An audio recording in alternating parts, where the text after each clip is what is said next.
Welcome to my podcast story, the show where podcasters share the real journey behind their voices, from their first mic check to their biggest milestones. Every episode reveals the lessons, challenges, and breakthrough that shape a podcast star's journey. I'm your host, Wisdom Okonkwo, and I can't wait for you to hear today's story. Tell us your name and what you do. My name is Faith Clarke, and I help organizations design their teams and their culture so that people can thrive. People can do well and thrive. Yeah, welcome to the podcast, Faith. Thank you, Wisdom. Yeah. Right now I'm looking at the background. Oh yeah, that's your book, The Peak Performing Team. So Peak Performing Team is actually one of my earlier podcasts. I was going to make it into a book, but what I did instead was make it into a 5-episode mini-series, and I used that as a podcast. And so I didn't end up writing it in the book form, but we could talk about that. Yeah, but that is that a book behind you? So this, you're talking this? Yeah. So it's just it's a hanging for the wall. Oh, So I thought it was a book. So I did it because I was going to do the book. Yeah. And then I just made it into the podcast. And then I think what happens with books is that if you don't write them right away, as your energy shifts, then, you have other interests. And so I still have it that I have the manuscript, outlined. But yeah, so I'd done that. And then I did the podcast first because I knew that would help me with the content for the book. And then my interests, continue to move. So. Yeah. Well, I just want us to step back a bit. Can you share with us the story of how you got into podcasting? Yeah. So my first podcast was Disrupt and Lead, and it really was about my parenting journey. As a parent of my adult son has autism, I found that me and other parents like me couldn't work in the typical ways. We couldn't work in the traditional workplace because it was too rigid for the kind of life that we lived with our kids. And I found that a lot of parents started their own business. And so Disrupt and Lead was the conversations that I had with parents, just like, what are you noticing? What are you creating? How are you creating business in a way that fits the kind of life we have to live as parents of kids with complex needs? And I got into it because I wanted to talk to more people that were like me. And so I was also coaching, I was doing business coaching for entrepreneurs like myself, women who are mothers or caring for people with complex needs. And I just felt like the stories were so varied and so rich, and we needed to know that we weren't alone. And so in setting up the conversations, I was affirming myself, but I also wanted to share those stories with more people. I think I wanted people who didn't have kids, who were complex and who ran businesses, to understand what we needed in the workplace as well. Yeah, you keep using the word "was." Is the podcast still active? So I keep changing. It's the same podcast stream, but I kept changing the name. So Disrupt and Lead, I did it for maybe about a year. And then the teamwork topic kind of got exciting for me. And so I used the same stream, but I just changed the name. And then I started Peak Performing Team. And I stopped airing that. I stopped putting live episodes when the pandemic hit. And so that one, although it's there, people can find it, Peak Performing Team, and they will find the Disrupt and Lead conversations right there too in the previous season. Yeah. I haven't added new episodes for the past maybe 4 or so years. The podcast that I'm actively co-hosting now is a different one. So as I was saying, I have a couple of different ones. And then in between, although I didn't call it podcasting, I would do mini series and I would just host it on my website. So I'd have 12 conversations with people about a topic, and then I'd host it on my website instead of putting it in the podcast stream. Yeah. So podcasting by a different medium, so to speak. Yeah, I'm curious. What was the reason behind that approach? You know what happened? I think it was I got a little perfectionist. This was before we had lovely tools like Riverside. Yeah. The podcast I currently host is in Riverside too, and it's such a blessing. But I just like I would record the conversations that were very exciting, and then I would be like, wait, I need to edit. And Yeah. then my spirit would sink. And then I'd be like, I need to create show notes. And then my spirit would sink. And so part of what happened when I didn't host it in the podcasting platform, it kind of gave me permission to not be perfect. The video I just put the video up and I just said, hey, had a great conversation with Bart. And I think I could have given myself that same permission in the podcasting platform, but I felt like it needed to be better. Yeah. And so when I was doing hosting informally on my website, I just kind of just wrote, this was the conversation I had. It was great. We talked about this, that, and the other. And suddenly the things that were hard when I called it a podcast became easy. When I just said, this is a conversation series I'm having with a few people. So, Libes. Wow. right? Okay. You just have to, I was tricking myself into doing it. Yeah.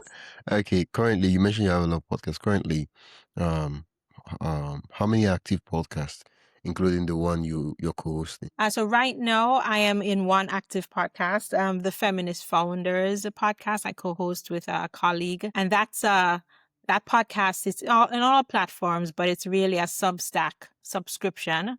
So most Yeah. of the people who listen it's through our Substack.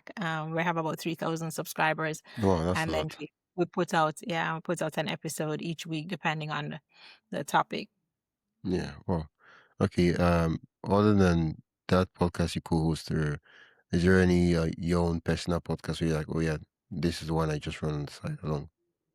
Yeah, right now this is the only one. And I do solo episodes on that one on my own, but it's in that shared space. So I went from Disrupt and Lead into the Peak Performing team into Decolonize Work, which was my own personal one, but just one season. And then I went into this Feminist Founders space. And so I've been doing that one for now. I am queuing up on a podcast on belonging, but I haven't set it up yet. So that will likely be me alone or me and people I'm interviewing about belonging in community and organizations, in work and in recreational spaces. But that will probably be in another year. Oh, yeah, okay. Belonging. Will you be rebranding the previous podcast or you just starting a new one entirely? I'm not sure. I think that it's nice to keep, I'm an archivist. I love looking back and seeing what things looked like before. So I like the idea of having it in the same stream because even though I'm calling it something else, I can kind of look back and get some elements of my own history. So I may, but because When We Belong, the name of the entity is going to be When We Belong, is such a separate, it's me, but it's separate from me. So I may just start something, different. It'll have its own website. It'll have its own, um, set of articles, and it will have its own audio stream and video stream. Yeah, you mentioned the Feminist Founders as the podcast you're actively co-hosting currently. Um, Yeah. what was the okay? How did you uh join the co-host and start this podcast? Was it already running when you joined them, or did you just say, "Oh yeah, we should start the Feminist Founders"? That's a great idea. Yeah, it was already going, and I had been invited to be a guest. And so in being a guest, I kind of got a sense of the inside. I think I was invited to be a guest twice. And then the podcast got quiet. And the host was thinking about a new direction for the podcast. And I just said, hey, I love the work that is happening here. I have some thoughts on ways that we could do this, and let's work on it together.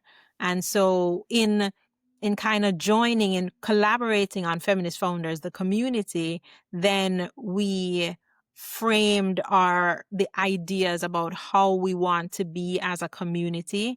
And then we use that to focus the podcast. And so the first, and when we restarted the podcast, the first, I would say, few months was really just talking through how do we want to be as a community of feminist founders? What does that look like in how we lead? What does that look like in how we do visioning? How does it look like in how we set up systems in our businesses? And how does it look like for our peopling and culture. So we kind of talked that through first. And now we're having a bunch of interviews with other women in business, talking through some of the issues around invisible labor that women face and other things. And so now we've made it into, no, we started a series on with the interviews, but before it was just me and the other host kind of talking through how are we redesigning the community. Yeah. Wow. And okay, okay. I feel like I've gotten a sense of what the podcast is about. You've gotten a sense of what it's about? Yeah, but if you were to tell me what the podcast is about in that's a paragraph, what would you say the podcast is about, and who is it for? The podcast is for women, but it's for anybody really who wants to identify as feminist. But it's for women who want to design their businesses according to feminist principles. And when we say feminist principles, we're saying principles that of equity, of justice, of community building for everybody. And we're using feminists as a way to elevate the woman's role and center women's needs and support women who also are the caregivers, women who are also doing stuff with children, women who are also maybe supporting aging parents, and just really honoring the complexity of the life and what does that mean in terms of you as a businesswoman. So we talk about any topic that comes up. As two women running the podcast, and I have a kid with complex needs, and my co-host Becky has other situations, we will really talk about whatever is showing up in our lives and then talk about how that's the impact of that on business and how we're designing our businesses differently. Yeah. We also end up talking about, when you talk about equity and justice, we have to talk about issues of gender bias and racism and other things that are impacting the workplace, and then particularly how they impact women in the workplace. So Yeah. the podcast is just any conversation. We talked about grief once. We've talked about, particularly right now, we're talking about overwork and burnout. So women in business and how we're navigating. Yeah, I'm curious. What role do you play other than apart from the being a co-host in terms of the running of the podcast? Right? There's so many parts of getting a podcast live. What? How have you? How did you share the task for the Right. podcast? Yeah. Well, so the beauty, as I was saying, we're here in Riverside. The beauty of being in Riverside is just, it's such a gift. And Yeah. so right now, how my co-host is really comfortable with editing and creating clips and that kind of work. So I do some ideation on my own. We get together and we plan out the themes for like 12 weeks. And we assign themes to each other. So like I'm working on this theme, she's working on that theme. And we decide ahead of time which topic is an interview topic, which topic is solo, Yeah. and which, so I will have 1 or 2 solo topics per month. She'll have 1 or 2. And if we decide, we're grabbing a guest. And so our roles are fairly evenly split at that point. Once we have the idea, once we planned it out for a few weeks, then I know, the second week of the month, I have my own topic. I'm heading into Riverside and I'm going to turn on the camera and talk. And then she will go in and run the editing, grab the show notes, and she puts it into the platform. And I offer a guest. I say, hey, this might be a good person for you to interview, or I'm interviewing this person this week. So it's, we share the creating of the ideas, the creating of the actual content, the talking solo or the interviewing. Sometimes we have shows where the 2 of us are just together. We are talking with each other. And then she primarily puts it on the platform. Yeah. What's your process like for finding and preparing guests? We really trust each other's instincts. So once we have the topic, then we start looking in our personal networks for women who we feel could be representative of that. And usually, because the network is we have a pretty expansive network, we'll just kind of say, hey, who wants to talk about this thing with us? And so we might get volunteers. We often get volunteers, but we also can easily say, I just reached out to a colleague and I said, hey, this topic of, emotional labor. I've heard you talk about it. It's really good. Can you? And so the person, usually people are so, they want to talk about their expertise. And so when you kind of tap a personal connection or an introduction, so I'll say, who do you know who talks about this kind of thing? I do prefer either the referral or to talk to people I already know and to have it more organically expanded that way, just because we want, it's not that we don't want conflict is an important part of life, but when we have a theme, we kind of almost like mapping out a flow from top to bottom, and so it's important that we understand the person's point of view so that we know where in the flow it fits. So Yeah, usually referrals help us to be able to get that better, because it'll take longer with a stranger to then have to do the research to figure out where, their perspective fits in with it, the flow and so on. So yeah. referrals and personal connections. Oh, oh. And how long have you been co-hosting this podcast? That would be the November of last year, so just under a year. Oh, wow. Okay. Because prior to when you started co-hosting the podcast, how old was the podcast? How? I say prior to when you started co-hosting the podcast, how old was the podcast? I am not sure. I think it had been happening for a few years. It feels like it was a pandemic start as well. So maybe early pandemic, was when she started it. So I would say it's under 5 years old. But actually, that's a great question. I should go take a look and see Yeah. how many seasons she has had before we started. Yeah. Feels like it's a few years, but you know how a season will go and then you have a few months off and then you get back again. So she had that kind of cycle on off for a little bit. Yeah. Yeah. One of the things you mentioned was how your intention about the guest you bring on the podcast, such that you're not surprised by the point of view.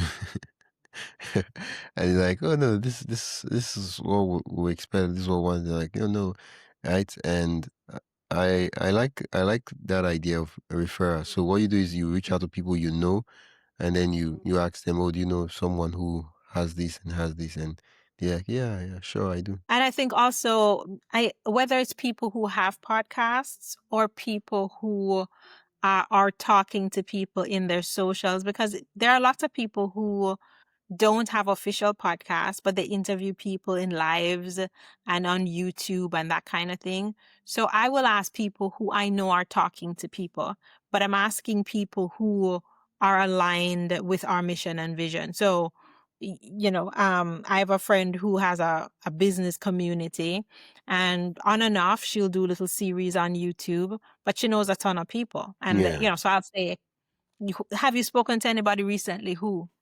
And people will send me links like, hey, this person is a good person for you to talk to, that kind of thing. yeah. So, Oh, yeah. oh, okay. Over the course, let's just say, less than 1 year you've been with this podcast. What have you noticed? And not just this podcast, right? You know, you could also add that of the peak performance. What have you noticed as being to be the major growth lever for growing the podcast? Yeah.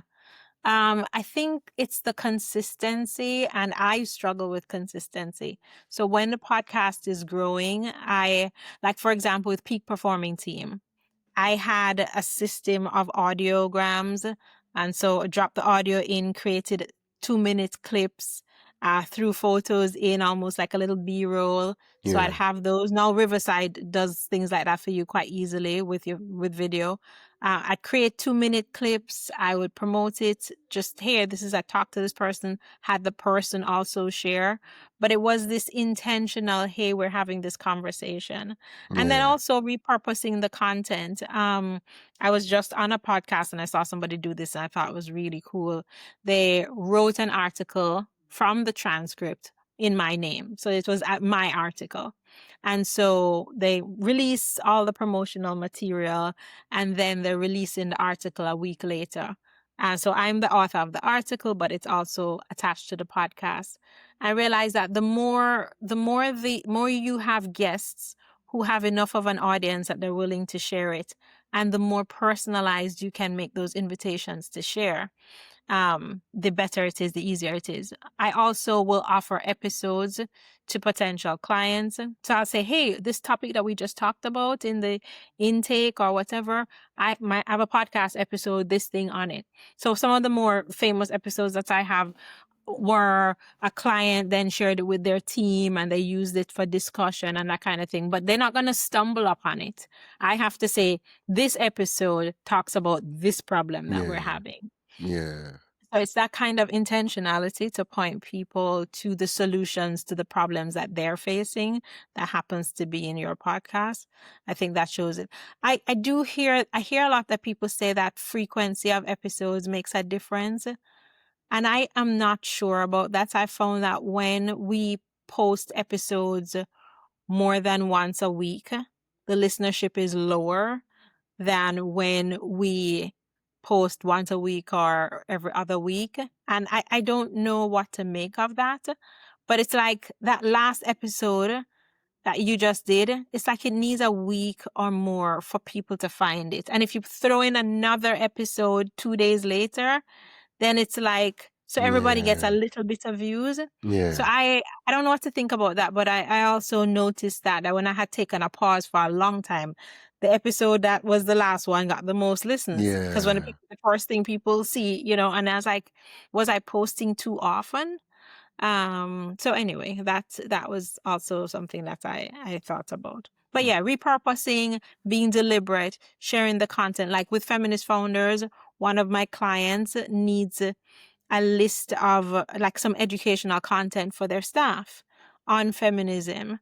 And I just said, here, these 2 episodes and this one, and so then she's going to kind of put it together in a playlist and she has a couple of people that need to listen to it. So those kinds of approaches, I think are, but it's not fast growth, but for me, it's more about who will actually use the content, and so. Yeah. Thank you so much for that, Faith. Has podcasting changed your personal, professional life? I think podcasting helped me recognize that I get access to my own wisdom when I talk.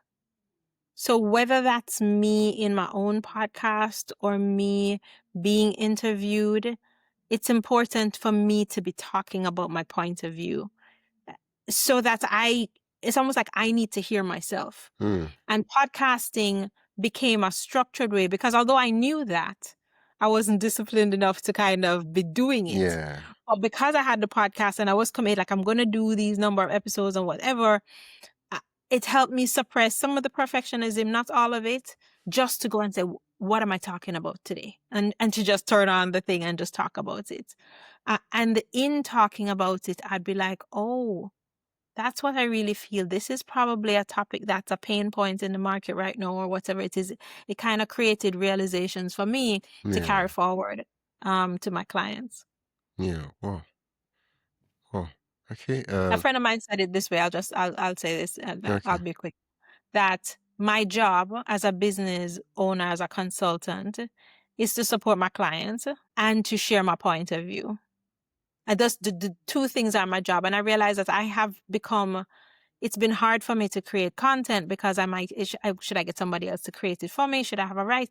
But it is my job to share my point of view. It is my point of view that potential clients need, right? Yeah. And so podcasting for me and conversations with others is a way for me to access my own point of view as it's shifting and growing as I change as a person. It's just a part of the way to be able to do that. Yeah.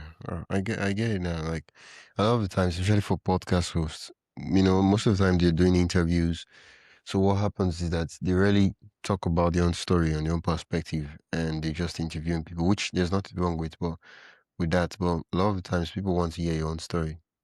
Right. right?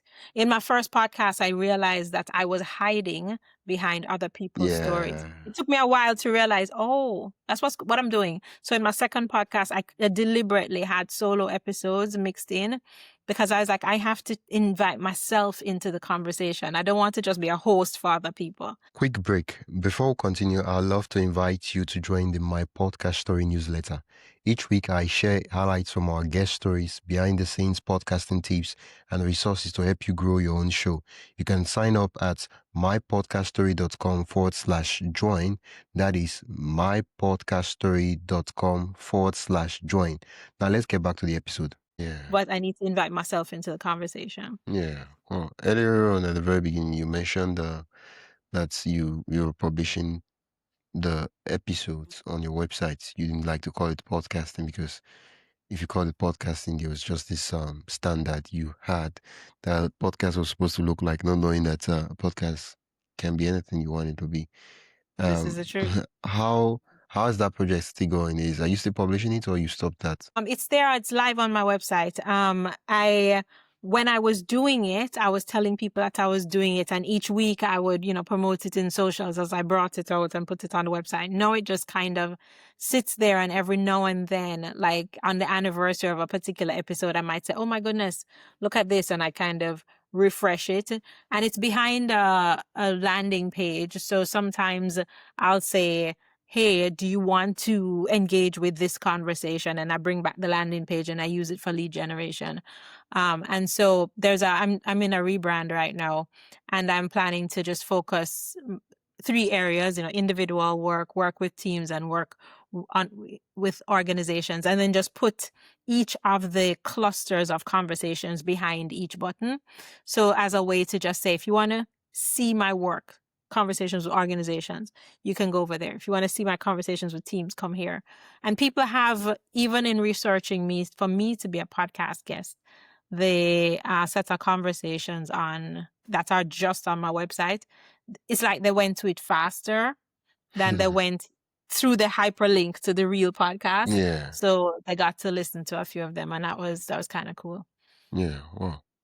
Um, when was the last time you released the latest episode? Of that set, yeah, Yeah. that set was a pandemic set, so that was probably 2022 or 2023. Because was called Decolonizing Work, and it was like a single season run that ran over a few months. Yeah. So since the pandemic and prior to the interview you did with the Feminist founders, and then eventually becoming a co-host, you were focused on guesting as a podcast Yes, guest. yeah. Yeah. Because I was like, the thing in my head was like, I still don't tell anybody except people are going to hear it, but I still have peak performing team conversations in draft in the podcast platform.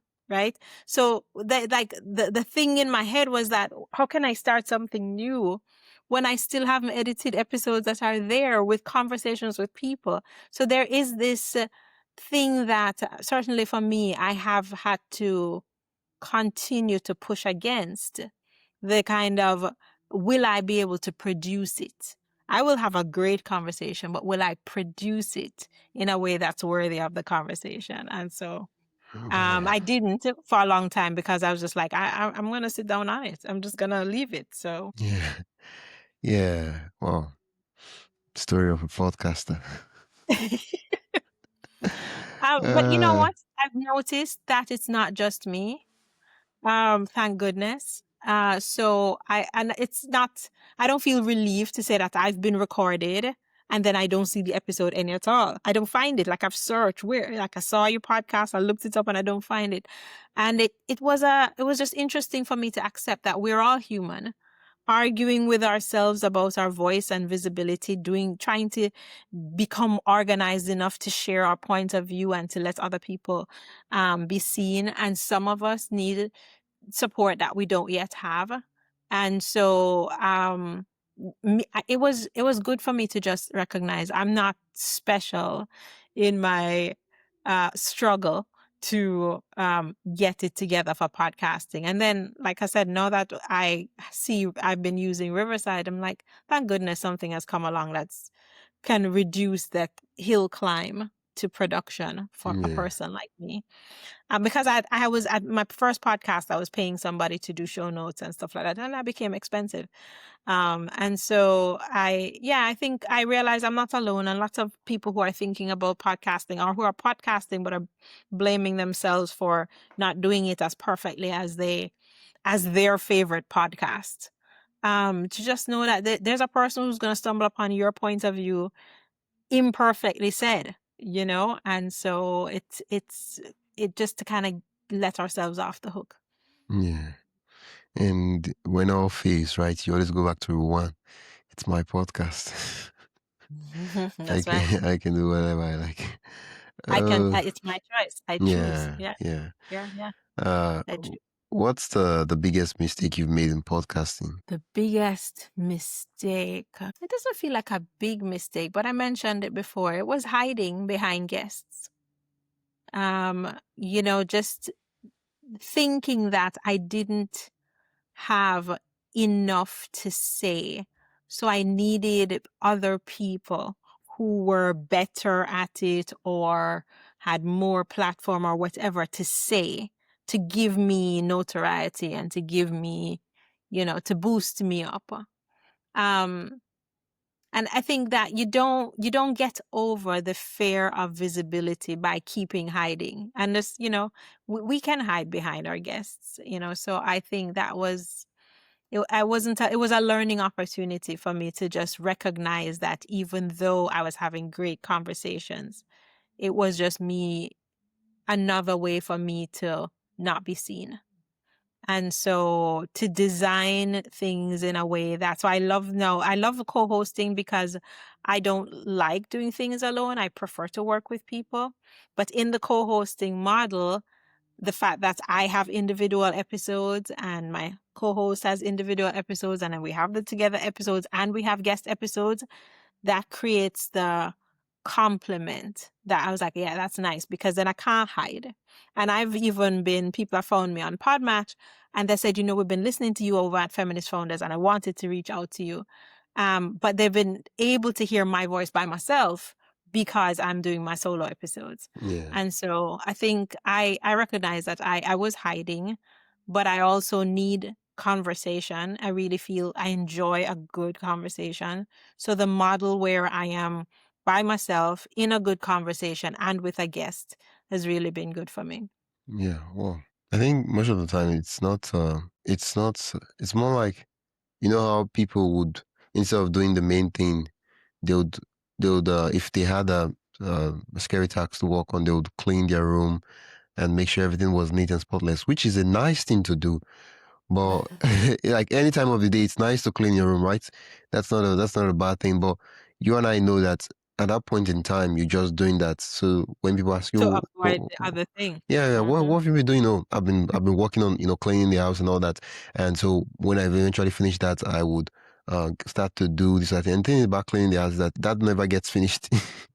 Mm-hmm. Yep. Yeah, Yep. there's always something else to clean. Mm-hmm. And yeah, so that's what it's a thought I've been entertaining, and I'm glad that we're having this conversation about it. Yeah, I'm like, okay, interviewing other people's story is nice, but part of the reason why people come to the podcast is because of you, right? Yeah. They want to see you. You're the only constant in the whole episodes, right? Whether Yeah. it's with guests, whether it's solo, whether it's whatever it is. Yeah. Yeah. Yeah. I spoke to a podcast host a couple of days ago, and what he does is commits to himself to releasing the episode the next day Oh, or scheduling it the next. So it's done. He does not it's just done by the next day. And I thought that's a really good way to overcome the procrastination and the busy work and the all the things that I need to record the promo. I need to record the pre-conversation. And there's all these little things that will give us ourselves to do when really and truly the thing we've recorded is the gold, is the medicine. You and I talked about medicine in another podcast. Yeah. That's the medicine. And if we could just release it and give yourself a firm deadline. And so he's a parent of a young man with special needs as well. And I understood it. There's so many really important things that we can get caught in as parents. And so I said, when is the episode coming out? He said, tomorrow. It was just like, Yeah, that's really? what. Yeah, so Never. I'm not saying that that's everybody's thing, but I think we each have to know What we what want. we need to do to help ourselves show up for ourselves. Yeah. I think it's about creating a system that encourages what you want, right? Rather than Yeah, a system that every time you try to do it, it's like, nah, and there's so much friction, and you're like, yeah, yeah, this is really yeah, hard. And they're like, no, it's not that hard. It's you don't have the yeah, system in place. yep, yeah. Find a system that really works with how you work. Yeah. Yeah. Um, what's one myth about podcasting you like to debunk? One myth about podcasting that you like to debunk. I'd like to debunk. I think people think for a podcast to be successful, it needs to have a large listenership and it needs to, it needs to be ranked on wherever the platforms are. And I think you need to be locally famous. Like you need to be, there is a group of people who want your voice. Meet those people's needs and be committed to finding them. Is instead of, like even in the socials, we can go and be grabbing people and just trying to get followers. But there is a group of people who are your people who get nourishment from your voice. And I think if we could release we need X amount, we need to be ranked like whoever's podcast and kind of be, yeah, support the village, support who are the people who are your people and find them. So yeah, I would like to say we Yeah. don't need we don't need our voices. This is not about speaking to the whole world, although yeah, maybe, but I don't think that needs to be the our intention. Yeah. Funny thing is that in our day-to-day life, we speak, we talk to people. Well, it's not like we're talking to the world, yet we wake up every day and we talk regardless, right? When it comes to a Yes. podcast, we're like, oh yeah, because the world is not listening, I'm not going to do the podcast. And I'm like, Yeah. so when did you say, because the world is not listening, I'm not going to talk, right? I'm just going to keep my Right. mouth shut, and until the Yeah. world No. starts listening, that's when I'll start speaking. And like when you put it that way, it sounds strange and like, no, that doesn't make sense. Yeah. Yeah. Yeah. And that's a good one for even content creation because you're just like, only the 20 people on my Substack. Yeah, But the 20, like when you, as you say, you go outside and you change somebody's life just by a little act of kindness or some kind words. yeah. And so your podcast matters to whoever the 20 are who are listening. Yeah, I think one of the things we need to get is like we need to show up for ourselves, and we need to like the podcast has to matter to us Yeah. first, right? I Yeah. know a lot of time we're looking for external validation, but what that happens is that it puts it outside whether you do it or not, and not really. Like you have to like say, oh, I love this, and I'm going to show up, and the listeners of the podcast they'll catch up when they do. But for now, I'll just be there, right? And yeah, for most persons, that's how I like to see it. But that might not work for most persons, but that's just the way I see it. I do think I agree with you that it has to be for our own joy, for our own nourishment, for our own care, and figuring out the way to do it so that it does that, gives that to you. Super important. Yeah. Yeah. How does the feminist founders connect to the whole ecosystem of what you do and what your co-host does? You've not really mentioned the name of your co-host. Becky Mollenkamp. I was like, oh, You forgot her Becky name. Mollenkamp, You're right? you're about to Right. be summoned. Like, You're it's lucky. Saturday uh, evening here. So yeah. but yeah, Becky Mollenkamp. How does it connect? So my business, I work either as myself, Faith Clarke, or as Work Ecosystems for Humans. And when I say Work Ecosystems for Humans, I'm just talking about creating work that is not about extraction, but that's really about caring for people. And Feminist Founders is one lens that we can use, especially as a person who identifies as feminist, as a woman, I think that if I'm not creating work that's nourishing for me, then what am I doing, right? So I can be talking to organizations about making their workplace better, but I need to be creating work. My work needs to be nourishing for me, just like you're saying, whether it's in the podcast or in any other work that we do. And so Feminist Founders is a way for us to use to personalize some of these feminist ideas specific to this human Faith and that human Becky. And I think a lot of the ideas that we talk about in the workplace, we haven't personalized them. So it's an opportunity to say, this is a framework, but what does it mean to me in my life on this Saturday afternoon with my son having not slept and a client going to call me on Monday? You know what I mean? So for both myself and Becky, her own business as a consultant is different from mine, so her client base is different from mine, but both of us see this as a way to challenge the norms that we see in our clients and suggest different ways of thinking about some of the common problems. Oh, thank you. At the very beginning of the episode, you mentioned the forthcoming. We do not know when that will be, but uh, hopefully soon. That is when we belong. Oh, yeah, right.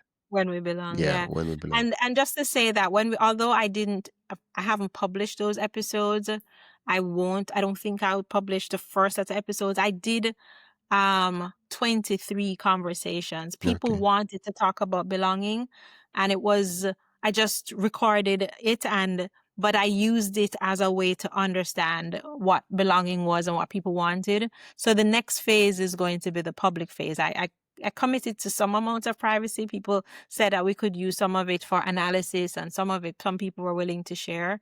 But when we launch, we're going to have another set of conversations with people who just want to talk about their experience of belonging at work or in any space.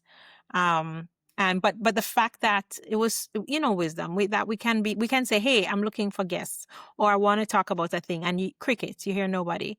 I posted, and it feels like nobody's interested in my socials. Nonetheless, when I posted and said, can I talk about belonging? Who wants to get on? 32 people got on my calendar. Wow. Wow. They just were like, yes, I want to talk about belonging, and so it is such a tender topic. People want to belong. People know they belong in some places and not in other places. And it's important for organizations to understand how to help people belong. So I am looking forward to when we are ready to launch, just kind of inviting some more people in and just, but making that public and hosting it up. So we'll see. Yeah, we'll see. Yeah. Well, how would you like listeners to remember your podcast years from now? I want them to remember my voice as a voice that came close to whatever they were dealing with and said, it's okay, we can take the next step together. And whether that's because the next step, they get wisdom from the podcast itself, or they just felt comforted, or they just felt relaxed, or they just felt like they could put down the stress, they just felt like there's a way forward. Whatever it is, I want them to remember my voice and remember that feeling of, yeah, we can move forward. We Yeah. can keep going, Yeah. Wow. That's sinking. And with the way podcasting medium is evolving and the AI tools and everything that's happening, what role do you think podcasting will play in the future of media? No, because I think we need ethical frameworks for how AI is working. I was intrigued by Denmark. I think offering copyright privileges, like your image and your voice is copyrighted in Denmark, no, without you having to fight for it. So I do think that there's an opportunity for us to frame the sharing of our own ideas and points of views in more specific ways. But I think that podcasting will continue to be a way for the novel points of views to be shared. And for larger platforms, instead of them trying to just get guests, that they will start to notice the podcasts and have networks of micro conversations, like instead of trying to have all the big guests in the big podcasts, that you will have little conversations like in the village square. I am back. I think we need more of the small clusters of people talking to mobilize a lot of what the changes that's needed. And Yeah. podcasting can be a way to just mobilize small groups of people into action versus the passivity that comes with large groups of people listening. Yeah. Well, and just 3 more questions. They're quite what I like to call lightning round, and then we'll round up the episode. Who's your dream guest, living or dead? Dream guest, living or dead. Feel that I'm gonna go with John Powell. John Powell, right now, living, is a director of an institute in California that focuses on belonging, an older gentleman. And I feel like he's had a long and involved life. Bell Hooks is dead. I'm a feminist, Black American feminist. And I would love to talk with her. And then women who were in women's movement in Jamaica, where I'm from, I wasn't interested in women's issues. Is the privilege of youth. You don't think it matters. Anyway, it didn't, so I know that I am looking at a history of people who fought for our rights before I was here, thinking there was something to be advocated for. I would love to talk to women who were advocating for Caribbean folks' rights and Black women's rights. And I don't have any names, but that's a good question. I should think about who these women are, Yeah. because I know they did. I know they were on it, Yeah. What's a favorite podcast you listen to outside of your own? I listened to Malcolm Gladwell's Revisionist History. I don't know Yeah. if he has new episodes, but I quite enjoy his and then what was that one? The NPR podcast, How We Make This. How I Built This. Huh? Is it How I Built This? How I don't remember the exact name. How I'm sure I can just email it to you and we'll put it in the show notes. But that one, it's interesting that the title doesn't matter as much as it's individual business owner stories. Oh, is How I Built This. Oh, I built this. Yes, Yeah. yes. A podcast Right, about right. innovators, entrepreneurs, idealists, and their stories about the movements they built. Like I remember because there's some cookies that I really like, and I just was listening to the podcast, the owner who lived in Long Island, which is in New York, and she just talked about making the cookies as a young person, as a child, and so it was really, you think you're the one trying to do this the hard way. Everybody has done it the hard way. So that Yeah. was a really So cool story. knowing that, it's kind of comforting. Mm-hmm. Yeah. Wow. What's one unexpected skill podcasting taught you? What's one? Unexpected skill. Unexpected. I mean, I always knew how to just talk. Like I can answer a question, but podcasting has taught me how to pull my thoughts together very quickly. Because what I'll do to get past my procrastination is just turn on the camera and set up the room. Yeah. And then I'm like, what am I talking about? And I can just outline and then I start. So that ability to kind of get a cogent like thing together, that's been and then I didn't ever see myself as an audio editor. Audio editing? No. But podcasting has had me like being able to clip the Yeah. audio and, so yeah. Yeah. Well, if you could go back before your first episode and give yourself an advice, what would you tell your past self? You're going to feel like stopping. So at that point, don't. Just open the thing and speak. Whatever it is that's relevant to you, it'll be relevant to somebody else. Yeah. Like get past all of those procrastinations that cause you to stop recording or think you shouldn't or whatever it is. Yeah. Turn on the mic and speak. Yeah. Thank you so much, Faith. It's a pleasure chatting with you. And the fact that you repeat guest, I just when I saw your name, I was like, wow, it's nice to finally chat with someone I've spoken to before. I didn't even know it was you. Then I looked at the invite just now and I was like, wisdom. Oh, great. So yes, Yeah. thank you so much. Where can listeners learn more about you and the work you do with teams and also the podcast? So faithclarke.com. The podcast Feminist Founders has its own site. So Feminist Founders, if they go to the podcast, they'll get all the website and Substack information.